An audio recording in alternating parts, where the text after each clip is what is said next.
What's going on, everybody? Leo here from Daddy's Game Time, your friendly show about gaming, movies, and pop culture, all from a daddy's perspective. What's going on? I'd like to welcome you today to this very special show. With me, as always, is Rick and Francisco. What's going on, guys? We have a pretty new setup here. We're checking out a few things. We are going to be looking at things like the Orange is the New Black, the new season coming up. We have the new Death Note, the new Matrix remake in the works that we're going to be talking about on today's show. World War II, the new Call of Duty game, or actually technically it's WW2 if I'm not mistaken. So that's what we have to look forward to on this day. But before we get right to it, how was your week, guys? Pretty busy.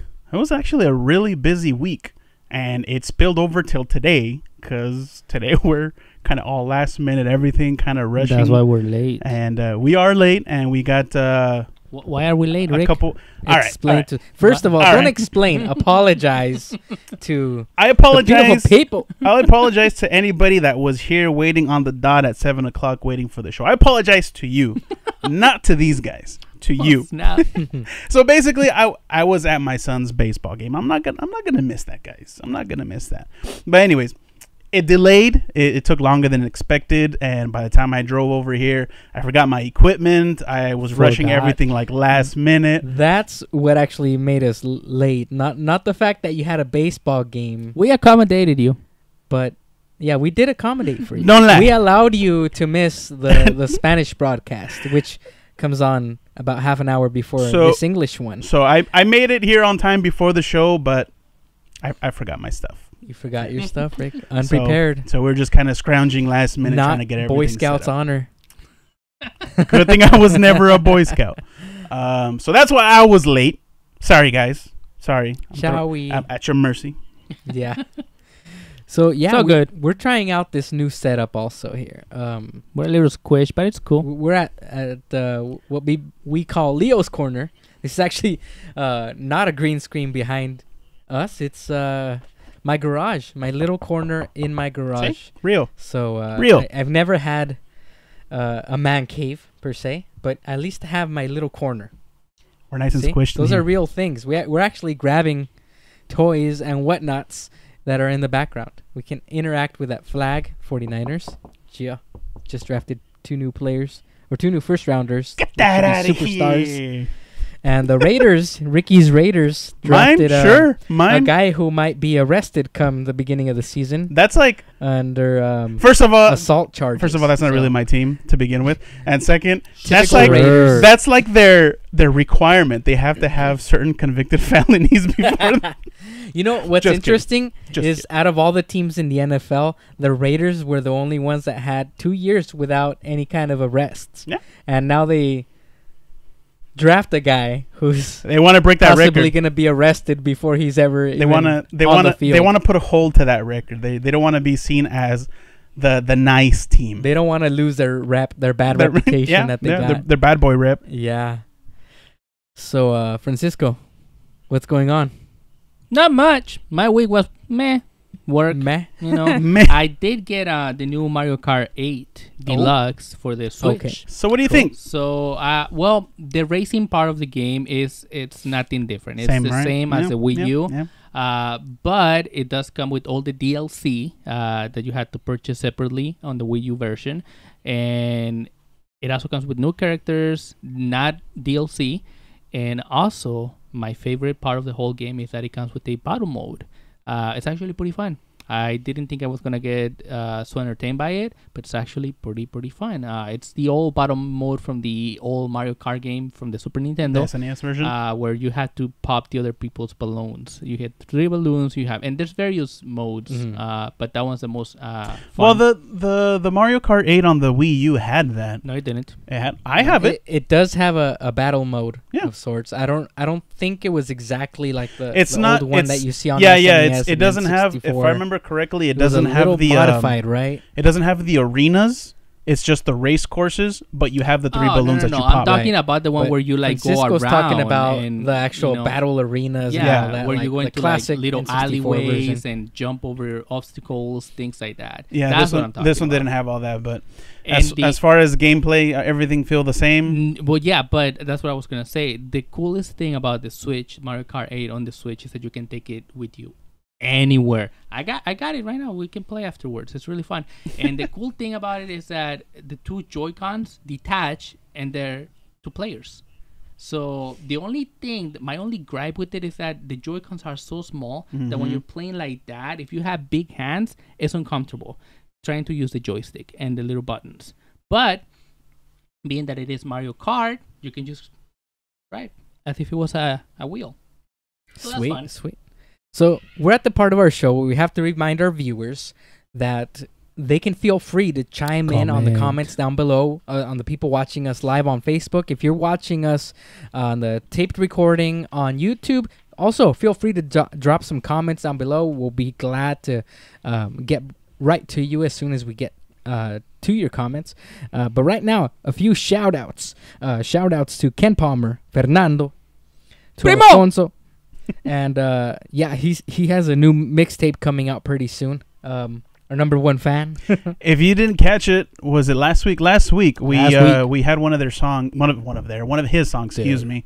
If you didn't get a chance to hear it, go back to it, or you can look him up on FaceTube. Do you remember what his FaceTube? Did I say FaceTube? Yeah. YouTube. Sorry. That's a new social Sorry. He's network. under AJ Bishop, There you and the title of the song, SoundCloud. he meant to say. I Am Legend, was it? Or Legendary. Legendary. it's on YouTube. Actually, Oh, it is? I listen. He has it on SoundCloud. Yes, he does, but it's also on YouTube. And on Facebook. Legendary. Check him out. By AJ Bishop.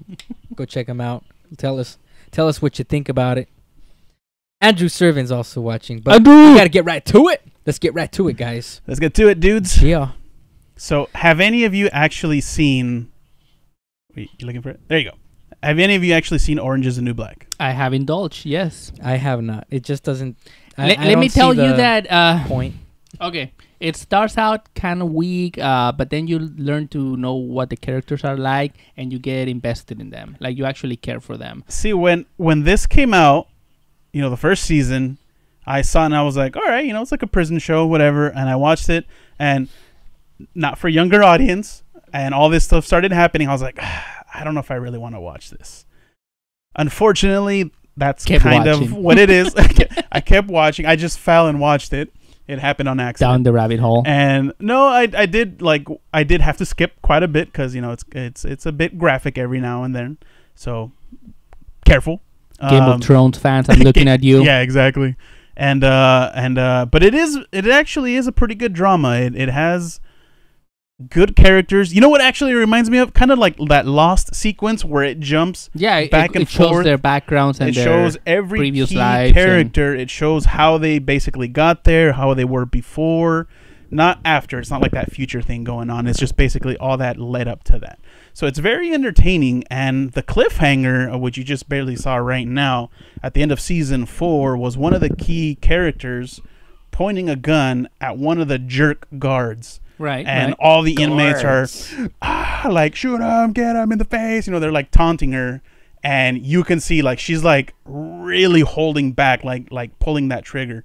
And it looks like it's going to be an intense season. Okay, but besides that, okay, the reason why we've been talking about this is because the hackers had hit us once again. Yeah. So there's a hacker named Hackerman, I think. Was it the Dark Lord? Something like that. The Dark Lord, I think. Some lame name that pretty much told Netflix, hey, if you don't give me some money, I'm going to release this to the public before the release date. And Netflix is like, we'll handle this.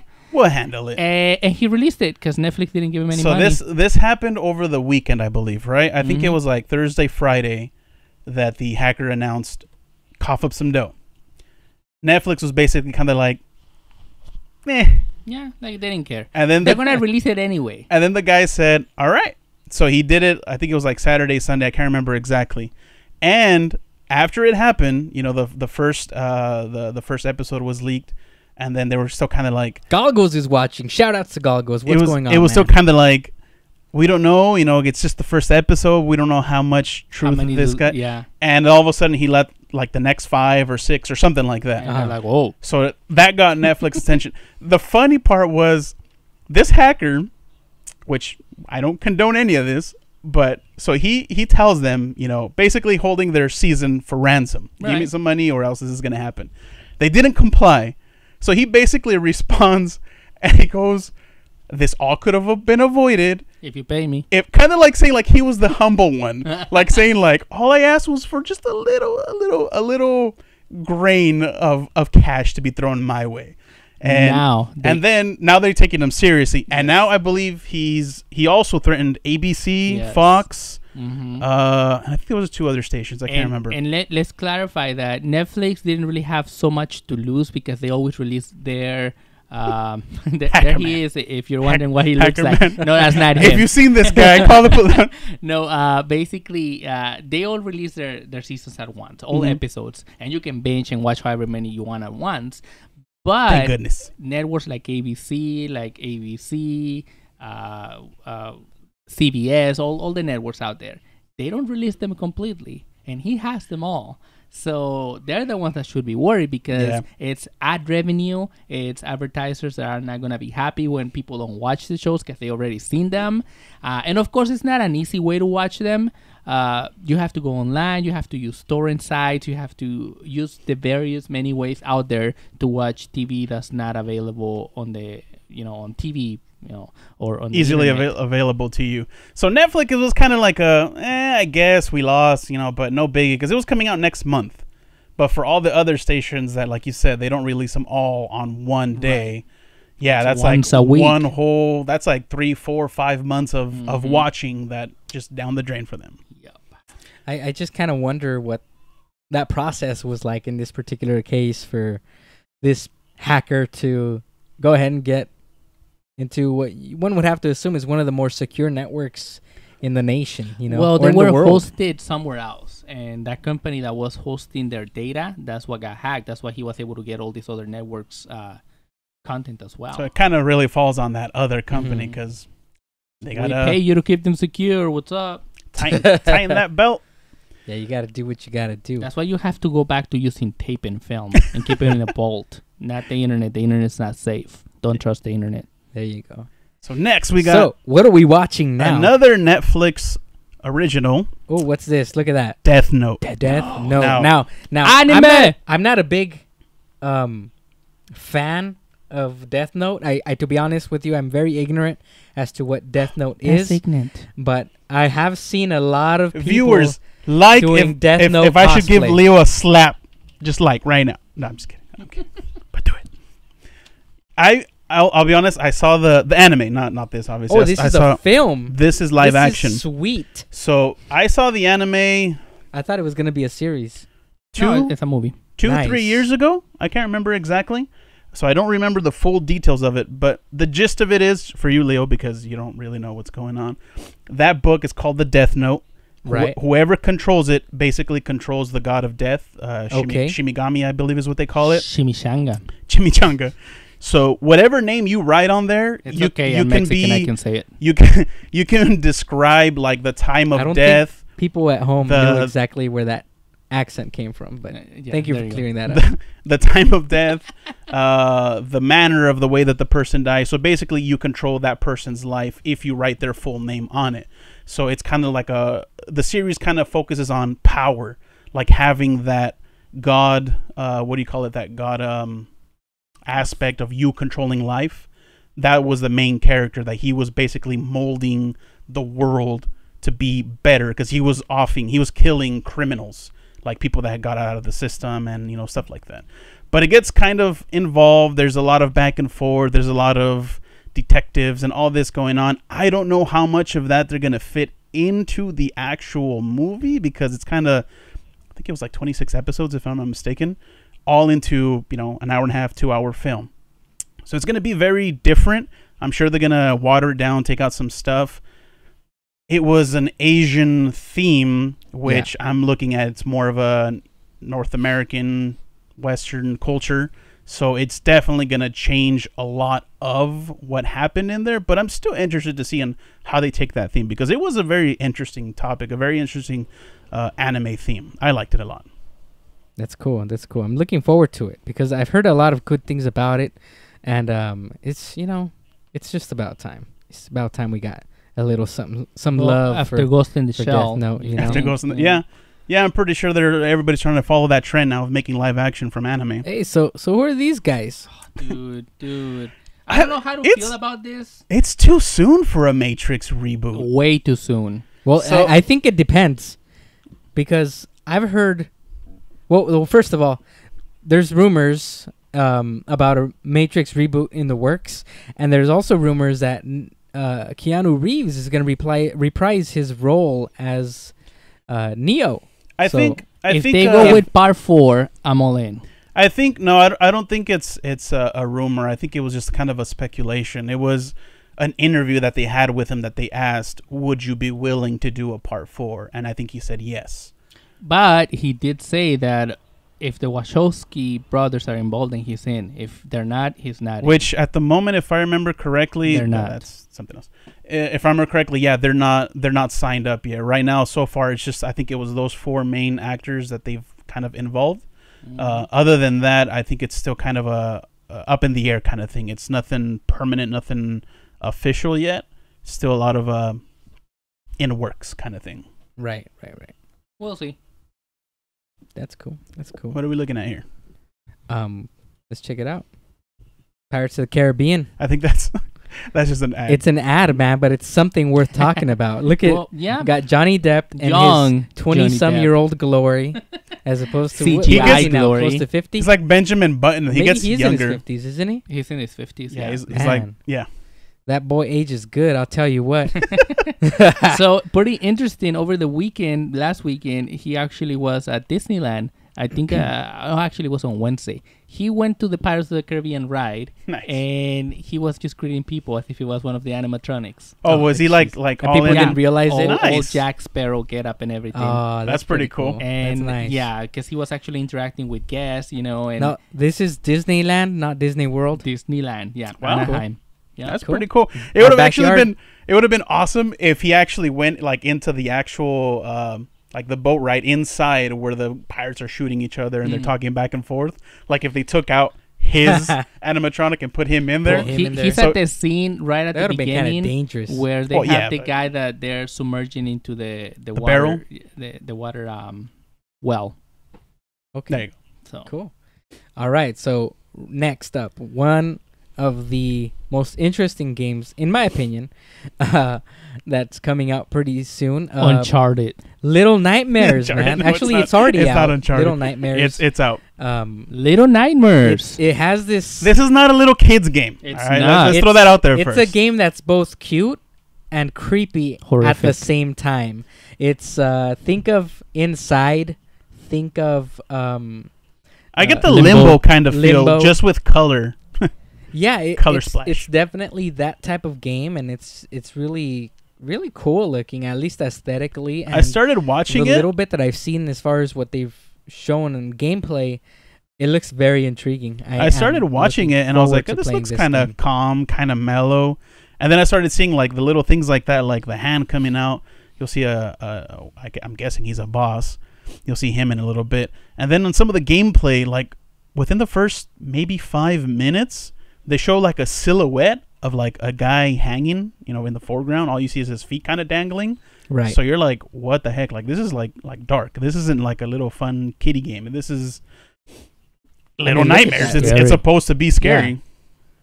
So it just looks very intriguing. I can't wait to play it. I think I might get it sometime this week. I know. I think I'm there. I think it's actually $20 on it's Steam. $20. So Steam. it's. Steam? I mean, Steam. it's Yeah, I not said like it right. your full on game Mhm. price, but $60 MSRP. No, it's just 20, and that's it. And it's one of those games, man. I'm looking forward to playing it. Although I do ask myself, do I want to do this? I still haven't beat Horizon Zero Dawn. I still haven't beat Zelda Breath of the Wild. Play so- with your childhood And fears. Look at that. Look. Yeah. So I mean, I'm definitely looking forward to this game. Looks really cool. Looks very interesting. Backlog. And yeah, add that little sucker to my backlog. That's Buy for it sure. now to play it like 5 years from now. Why not? This week, the new Call of Duty dropped. The new trailer dropped for the new Call of Duty game, World War II. Or actually, not World War II. It's WWII. I. And it looks like it's a beast of a game. Do we still need Call of Duty in our lives? I like Call of Duty. I'm one of those people where I know it's popular to hate on Call of Duty, but I still think they're the kings of the first person shooter genre. It's like war game genre, because there's other first person shooters that are, in my opinion, better, but they're more like in the sci-fi realm. Can't really compare them too much with the war games. This is a war game, I consider it. Well, it depends on which version, because you've got like Black Ops, you've got Modern Warfare, you have Infinite. What was it like? Infinite Warfare, right? Right. Well, I was actually thinking of games like Destiny. Well, that too. Battlefront. I don't know. I don't really compare this, even though it's see- a first-person shooter. I don't compare it to those games. I compare it more to the EA titles. So See, I see these games the same way I see many of the sports game, NBA, FIFA, all those. Like every year, it's the same game, just looks a little bit nicer, a little bit cleaner. Maybe the gameplay, the controls have been tuned up a little bit. A little feature here and there that's been added to it. It's kind of like it's redundant. It's the same thing, just redundant. I agree up to a certain point, but I think this particular one, they're going back to World War II. I think the game mechanics are gonna have to be very different than what we've been used to in the past couple of years. Yeah. And I liked the recent Call of Duty games, even though most people like to hate on them, but I'm not most people. Rick, in the world of technology, in the world of tech, yeah, we got something. Have you guys seen the Elgato Stream Deck? Elgato. So, for any of you that is familiar or isn't, Elgato does a they do a couple different. You threw me off with that one. They do a couple different things, but some of the more common things that they're known for is game capture cards, where obviously like YouTubers and other Twitch streamers, all their gameplay is uploaded through a device such as like Elgato. This Stream Deck coming out, I think like in a week or two, is giving those abilities that you see some of these professional streamers where they have like a soundboard ready to go with cheers, sound effects, animations, explosions, what have you. This looks like it's all that complicatedness just simplified down to this little box. It's got 15 buttons, which is not limited to just 15 actions. I think it has quite a few pages, but there's 15 physical buttons. Boom! And it looks like the buttons get customized. Yeah, so you can add graphics so whatever to it. you add, you basically kind of do like a link to that you hotkey. You map it to do a specific action, and you can put a picture to kind of give you a quick reference. So that like was that, pretty funny. like it's a nice shot. And what it did was, and the guy came out with an animation one. and said something like that. That horn is overused on everything. I've seen a few Twitch streamers use some of these things. They're distracting. I'll be honest with you. As I'm seeing them, I think like, what's the point? It made the production value drop instead of rise, at least in my eyes. Depends but on I know a lot of the audience for these people is a younger audience that is into all that dynamic type of stuff. And I mean, it's fine, but it's just like not my cup of tea. Well, it depends too on how you use it, because I mean, we're talking about that you can map it to do an animation, a sound, a picture, a video. You can do stuff like that. Yeah. But you can also do to how we're doing, to we're mapping to switch scenes, to switch screens and stuff. You can map it to do that as well. So as opposed to where you have to move your mouse and click and find what you're trying to do, you just hit the key and it automatically switches you to the next scene, to the next video. It is cool. So it gives you glorified hotkeys. That's what it basically is. It gives you that ability to be that much more professional, depending on how hardcore you're into this. I see it working for people that only have one screen, kind of like Leo's situation right here, right now. That will be useful because then you don't have to go back and forth between windows. But like how Rick and I stream at home, we have 2 monitors, so Right. we are able to see, you know, what we need to see without problems. Yeah, but even so, see, I have to admit, seeing this particular thing coming up, you know, made me think about how far behind, how far we've come, and also how far behind we are in the world of your average person at home as a consumer, on what they're trying to do. Because about 10 or so years ago, I was interning at a production studio in LA, in Burbank, California, and part of the everyday thing is you were working with a switchboard that was filled. It was like a giant, like, think of it as maybe 20 keyboards put together, and each button you could program something to it. And this is kind of what that is. And it just made me think, like, the keyboard, or that switchboard that we were working with at the time, the guy told us, like, this is an old one. We got it on the cheap so we can have this little tiny production studio. It was a professional production studio, but it was one of the smaller ones. And he mentioned that it cost like a $250,000 or something like that. And he said, and he told us, he was very clear. He's like, you break it, you buy it. I've worked with Fox, I've worked with CBS, I worked with all the major TV networks, and theirs cost a couple of $1 million for a pro switchboard. It's all digitized. and they only use like 5 buttons. Beautiful. And and in the meantime, I'm looking at this thing and I'm just kind of like, oh, you know, like the heavens open up, this beautiful piece of technology. And you know what? Elgato's doing good in bringing on a smaller scale something like this for your average consumer at home. Now that the home broadcasting thing is kind of, we have to point out though, but like you're saying, get liftoff, you know? Yeah, I mean, it's not for your average consumer per se. They're directing it towards established streamers, but they're giving the chance to people that want to try it. Hey, check it out. If you're starting this off, here's the thing, though. Here's the thing, and this is something we all learned too. When we started doing this, it's not as easy as you think it is.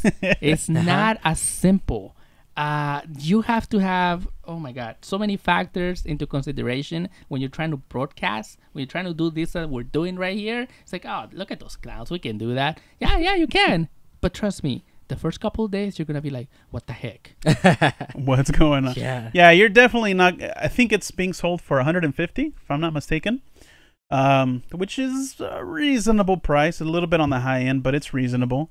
But if you're barely starting out, you're not going to want to go just straight in, dive in, and buy this device. I mean, we like it, but we don't want to go for it. You want to, mess around, like Francisco was saying, kind of play with it, get your bearings, and feel how you can get this to without it, how to get it to work.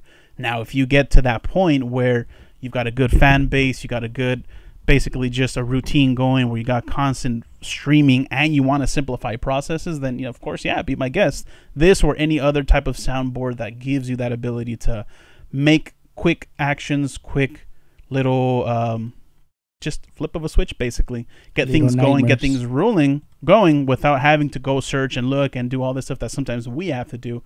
That would increase your professionalism so much. So have at it. If you want it, go for it. If not, true story. True story.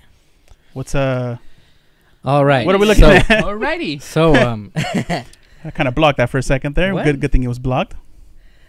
It's time. We're at the end of our show, and we're at the end of our show. Actually, we blasted through halftime. No break. This time I didn't do a halftime. We didn't do a halftime. It's time for Leo's Furious 5. We need that little, no theme music this week. Can I light something on fire real quick? Yeah, right. But I'm still bringing you Leo's Furious 5. Okay. Should have like strobe effects. This week's Leo's Furious 5. And remember, these are my opinions. Okay. And you don't have to like them. Top 5 most wanted films. Top 5 most wanted films to be made.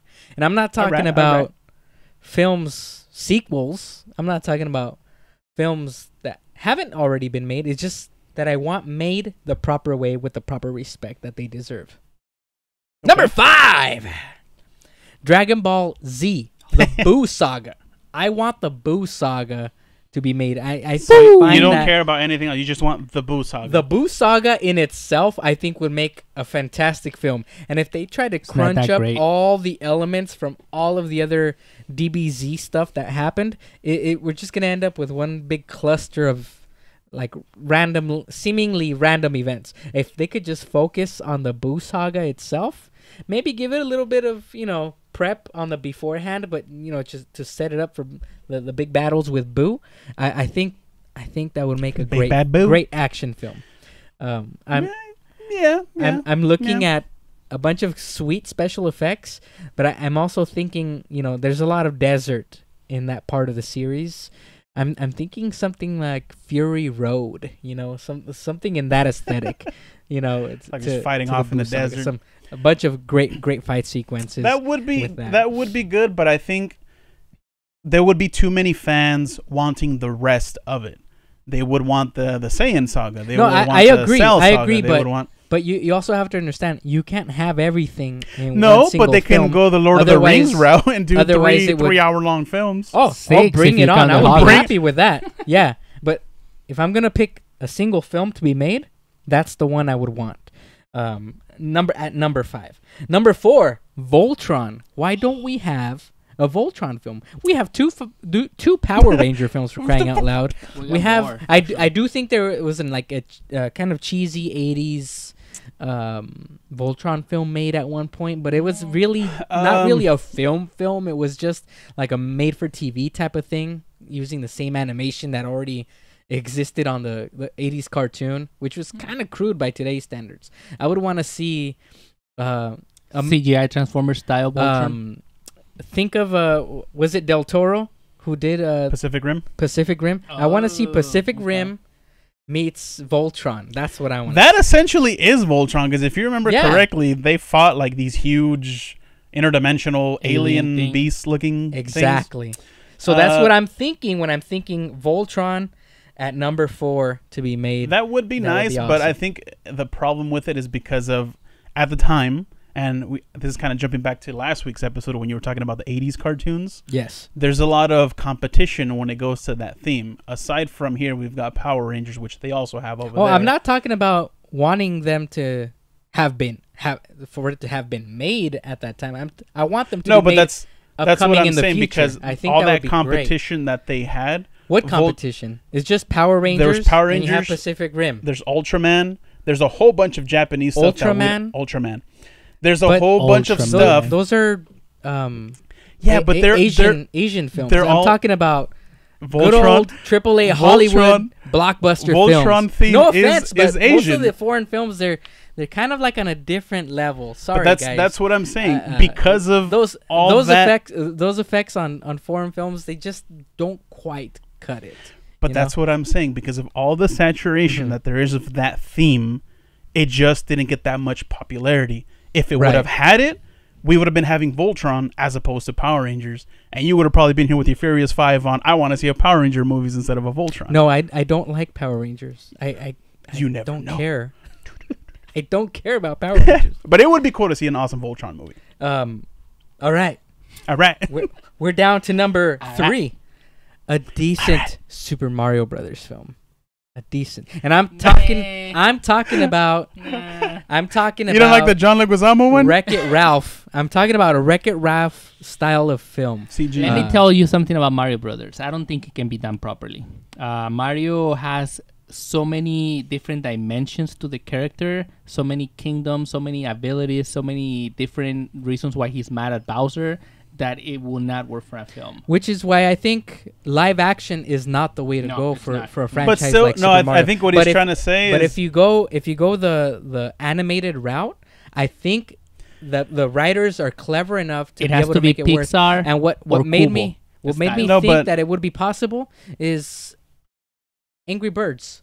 Angry Birds is not a great film. I haven't seen it yet. It's not a great film, okay. But when you really think about it, for such a simplistic game to be made into a 90-minute film and be halfway decent, that tells me there's something they could do with the Mario lore. It doesn't have to be tick for tack exactly hitting the same beats. But don't as you that, think that but- that would kind of Do the Mario. this what would I say? The way that you see Mario, the way that you not idolize him, but the way you have him engraved into your memories is the way that he is. He doesn't talk. He makes his sounds, but he doesn't talk. Same thing with Link in all the Zelda. That's why they didn't make him talk on the new So, Switch. if you were to make a movie, are you really going to want to see a movie of him just running and yeah, wah, whoo, ah, he?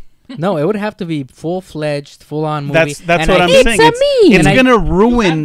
It's gonna ruin that. Yeah, I mean there is a voice to it, but they has no dialogue. I'll be honest with you.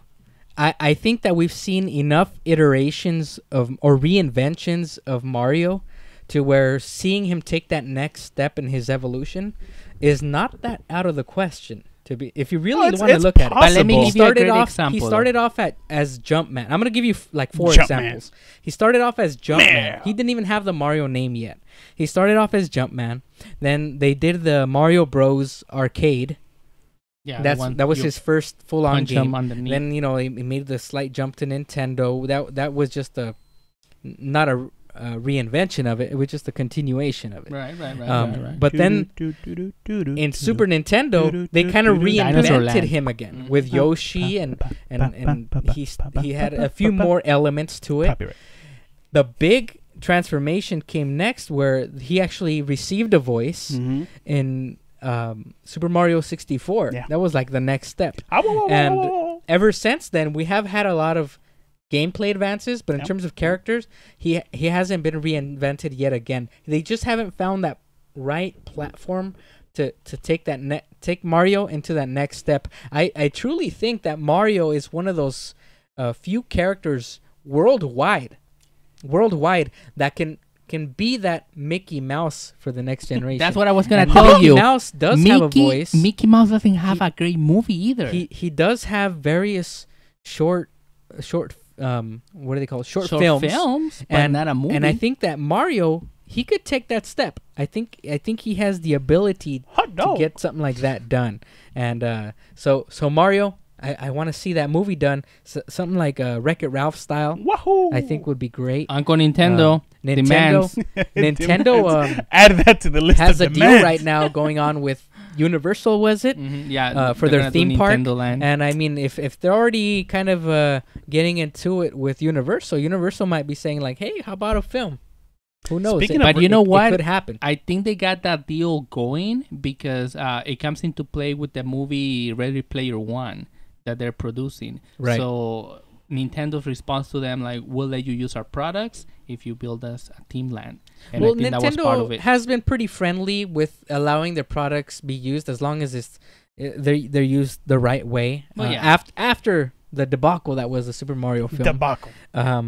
Because if you look at Wreck-It Ralph, they do have some of their properties in there, and they did a pretty decent job with them. Isn't there a part 2 coming out? I think Yes, there is. yes. It's in the God, works. yes. It's in the works.